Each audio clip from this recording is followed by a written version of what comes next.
বন্ধুরা, তোমাদের সাথে রিভিউ করতে যাচ্ছি নাটক গুড বাই।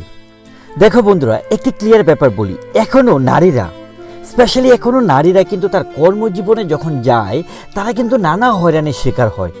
স্পেশালি তুমি যখন আসলে ঘরের বাহিরে যাবা, কর্মজীবনে যখন তুমি একটা পজিশন খুঁজতে যাবা, সেক্ষেত্রে দেখা যায় কি উচ্চপদস্থ কর্মকর্তারা বা ধরো যে যারা কিনা লিডিং রোলে আছে, যে কোনো পর্যায়ে হোক না কেন, সেখানে কিন্তু নারীদের আজও নানাভাবে হয়রানির শিকার হতে হয় এবং সেটা কিন্তু রেপ পর্যন্ত যায়। কিন্তু এই বিষয়টি এই নাটকে আসলে প্রেজেন্ট করেছে যে সাফা করিমের যে ক্যারেক্টারটা ছিল, এই ধরনের ক্যারেক্টার রিয়েল লাইফে কিন্তু অনেক ক্যারেক্টার আছে এরকম, যেটা কিনা বাস্তব জীবনে মেয়েরা অনেক সময় কিন্তু দেখা যায় যে তার বসের কথা বলো বা উচ্চপদস্থ কর্মকর্তার কথা বলো, তার কর্মজীবনে কিন্তু এই ধরনের সিচুয়েশন ফেস করে। এবং অনেক নারী, নট অনলি বাংলাদেশ, স্পেশালি তোমার এশিয়ার মধ্যে এই জিনিসটা অনেক অনেক বেশি, পার্সেন্টেজটা অনেক বেশি।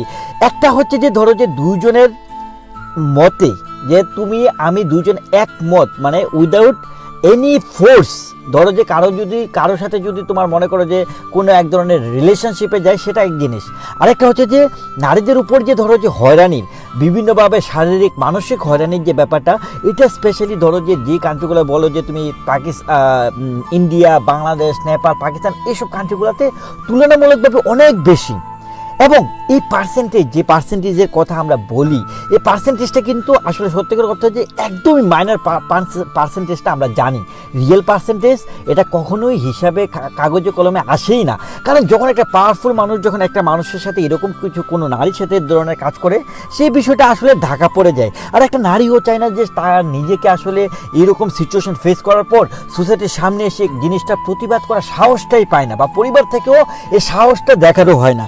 এই নাটকে কিন্তু সাফা করিমের ক্যারেক্টারটা যে ডেপথ ছিল, যে ইমোশন ছিল, যেভাবে প্রেজেন্ট করা হচ্ছে, সেজন্য যে স্ক্রিপ্ট রাইটার এম রহমান এবং অন্যদিকে যদি বলো যে শহীদুল নবী, তারা কিন্তু চমৎকারভাবে ফুটিয়ে তুলেছে। এখানে যে ক্যারেক্টারটা হচ্ছে যে জোবন ভাইয়ের ক্যারেক্টারটা হচ্ছে বেসিক্যালি হচ্ছে যে একটা কমেডিয়ান, এবং কমেডির যে ব্যাপারটা বা কৌতুকের যে বিষয়টা, এখানে আমার কাছে একদম ডিসগাস্টিং লেগেছে, একদম নিছক আমার কাছে মনে হচ্ছে, একদম কম ধরা জোকস কিছু বলে মানুষকে বোঝানোর চেষ্টা করা হচ্ছে যে সে অনেক বড় মাপের আসলে কমেডিয়ান বা মানুষকে এন্টারটেন করে। বিষয়টা একদমই আমার কাছে সেরকমটা মনে হয়নি। আমার কাছে জোকসগুলো, সে যে প্রফেশন, এখানে তাকে আমার কাছে মনে হচ্ছে যে এই জিনিসটা একদমই ফালতু লেগেছে। আমি এটাকে 100-এর 5ও দিব না ওই জোকসের ব্যাপারটাতে।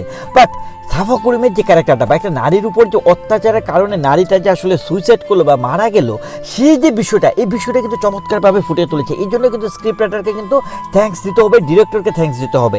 এখানে সাফা করিমের যে বিষয়টা, এই যে তার যে মৃত্যুর পিছনে যে রিজনটা, এইখানে যে ধরো যে জোবান ভাইয়ের যে ক্যারেক্টারটা, সে যে আসলে লিঙ্ক আপ করার চেষ্টা করা, বা তার যে ভাইয়ের ক্যারেক্টারটা ছিল, দুজন মিলে যে লিঙ্ক আপ করার চেষ্টাটা, এবং তারা শেষে গিয়ে যে ধরো যে কিনা আসলে এই কাজটি করেছে, যে বৃত্তশালী ব্যক্তিটি, তাকে যে আসলে পুলিশের কাঠ ধরে দাঁড়া করানো, এই বিষয়টা আসলে এলাবোরেট করেনি, আসলে এক্সপ্লেন করেনি প্রপারলি, মানে ব্রডওয়েতে করেনি। সো যাই হোক, যে পরিণয়ের যে বিষয়টা দেখানো হয়েছে, ওভারঅল ইটস এ গুড, আর স্পেশালি গুড। আমি এই জন্য বলবো যে নারীদের যে নির্যাতনের বিষয়টা, এটার জন্য আমাদের আরও বেশি সচেতন হতে হবে, সোসাইটিতে যেন এই জিনিসগুলো কম হয়, এবং সরকার থেকে শুরু করে প্রত্যেকটা মানুষকে আসলে এই বিষয়ে বেশি সচেতন হতে হবে বলে আমি বন্ধু মনে করি। আপনাদের অভিমত কি এই নাটকটি দেখে অবশ্যই কমেন্টস করবেন। Thank you so much.